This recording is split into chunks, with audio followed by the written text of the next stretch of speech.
নিৰ্বাচনৰ আগত মধ্য গুৱাহাটীৰ প্ৰাৰ্থী হিচাপে ৰাইজৰ দাবী। গুৱাহাটীৰ মধ্যভাগত থকা অঞ্চলত যোৱা কেইবাবছৰত অভূতপূৰ্ব উন্নয়ন পৰিলক্ষিত হৈছে। বৰ্তমানৰ বিজেপি চৰকাৰৰ বিভিন্ন আঁচনিৰ সুফল লাভ কৰি উৎফুল্লিত হৈ পৰিছে অঞ্চলটোৰ জনসাধাৰণ। কেইবছৰমান আগলৈকে এই অঞ্চলটোৰ অৱস্থা অতি পুতৌ লগা আছিল, কিন্তু বৰ্তমান চৰকাৰৰ দিনত হোৱা ৰাস্তা ঘাটৰ উন্নতি আৰু বিভিন্ন জনকল্যাণমূলক আঁচনিৰ জৰিয়তে এই ঠাইৰ দৃশ্যপট সম্পূৰ্ণ সলনি হৈছে। অঞ্চলটোৰ স্থানীয় বাসিন্দাসকলে জনোৱা মতে পূৰ্বৰ চৰকাৰৰ তুলনাত এই চৰকাৰে সাধাৰণ ৰাইজৰ প্ৰতি দেখুওৱা সন্মান আৰু আদৰ সঁচাকৈয়ে প্ৰশংসনীয়।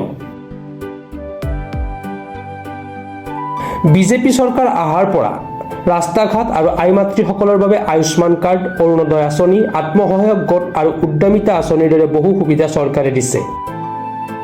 অঞ্চলটোৰ ৰাইজে বিশেষভাৱে শলাগ লৈছে 11 নং ৱাৰ্ডৰ কাউন্সিলৰ মঞ্জুলা দেৱীৰ কাম।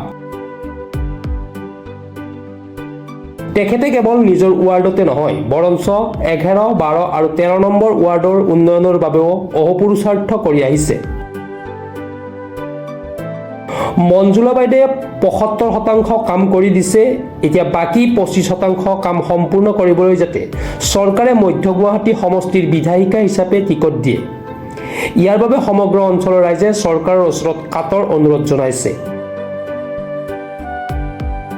পূব বৰাগাঁও, ধীৰেনপাৰা, নেপালী বস্তিৰ মহিলাসকলেও চৰকাৰৰ আঁচনিত সন্তুষ্টি প্ৰকাশ কৰিছে। তেওঁলোকৰ আশা, আগন্তুক দিনবোৰত বিজেপি চৰকাৰে এই উন্নয়নৰ ধাৰা অব্যাহত ৰাখিব। গুৱাহাটীৰ পৰা পূজা দাসৰ ৰিপৰ্ট, প্ৰাতঃ টাইম ডিজিটেল।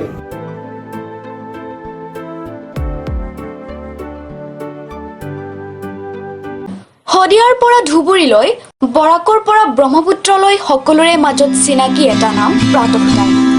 থলুৱা ভাষা, কৃষ্টি আৰু সত্য বাতৰিৰ আধাৰত প্ৰতিষ্ঠিত খবৰ প্ৰাতঃ টাইমৰ প্ৰতিটো বা বাতৰি পুংখানুপুংখভাৱে চাবলৈ Facebook, YouTube, website, Twitter, Instagram আৰু ব্লগাৰ পেজত লাইক আৰু ফ'ল' কৰক। ধন্যবাদ। অসমৰ সংবাদ জগতখনৰ বাবে এক সুখৰ খবৰ। আপোচবিহীন ৰাইজৰ কণ্ঠ সাপ্তাহিক কবচ পুনৰ এবাৰ অসমৰ ৰাইজৰ মাজলৈ।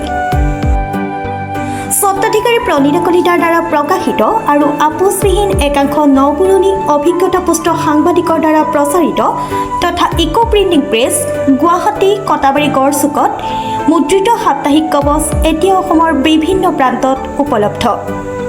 আমাৰ ঠিকনা মুখ্য কাৰ্যালয়, অসম ফৰেষ্ট স্কুল, হৰি মন্দিৰ পথ, গুৱাহাটী আৰু উপ কাৰ্যালয় কলিতা মাৰ্কেট, বিজয়নগৰ, কামৰূপ, অসম।